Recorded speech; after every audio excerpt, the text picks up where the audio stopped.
আপনি জানেন কি আপনার যে পার্সোনাল ইমেলটা রয়েছে সেই পার্সোনাল ইমেল দিয়ে আপনি কোন কোন ওয়েবসাইটে লগ ইন করে রেখেছেন এবং সেই ওয়েবসাইটগুলো স্প্যাম কিনা। যদি আপনার সেই ওয়েবসাইটগুলো স্প্যাম থাকে সেক্ষেত্রে কিন্তু আপনার ইমেলটা হ্যাক হয়ে যেতে পারে এবং হ্যাক হওয়ার পরে আপনার পুরো মোবাইলের যতগুলা ফাইল, ছবি, ভিডিও অথবা যে কোনো ডকুমেন্ট সবগুলো আপনার হ্যাকারের দখলে চলে যেতে পারে।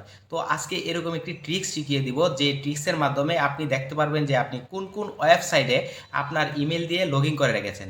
তো সেটা কিভাবে চেক করবেন, চলুন এই ভিডিওতে আপনাকে দেখাই।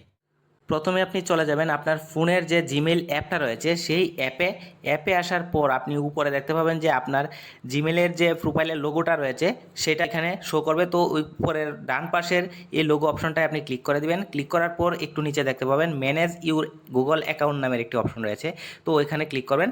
ক্লিক করার সাথে সাথে এরকম ইন্টারফেস শো করবে। তো এইখানে দেখতে পাবেন যে সিকিউরিটি নামের একটি অপশন রয়েছে, তো ওই সিকিউরিটি অপশনে ক্লিক করে দিবেন। ক্লিক করার পর একটু নিচে স্ক্রল ডাউন করবেন।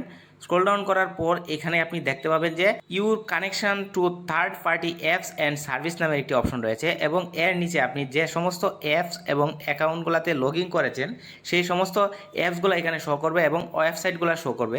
তো আপনি এখানে দেখতে পাবেন যে এই জিমেল দিয়ে আপনি কোন কোন অ্যাপ বা ওয়েবসাইটে লগ ইন করেছেন। তো যেগুলো প্রয়োজন নেই সেগুলো আপনি রিমুভ করে দিবেন। রিমুভ করার জন্য পাশেই দেখবেন যে এরো অপশন রয়েছে, তো ওইখানে আপনি ক্লিক করে দিবেন। ক্লিক করার সাথে সাথেই দেখতে পাবেন যে এরকম ইন্টারফেস শো করছে এবং নিচে দেখতে পাচ্ছেন delete all connection you have with project. তো এইখানে আপনি ক্লিক করে দিবেন।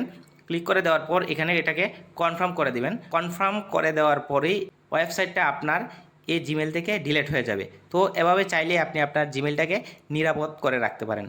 ধন্যবাদ সবাইকে।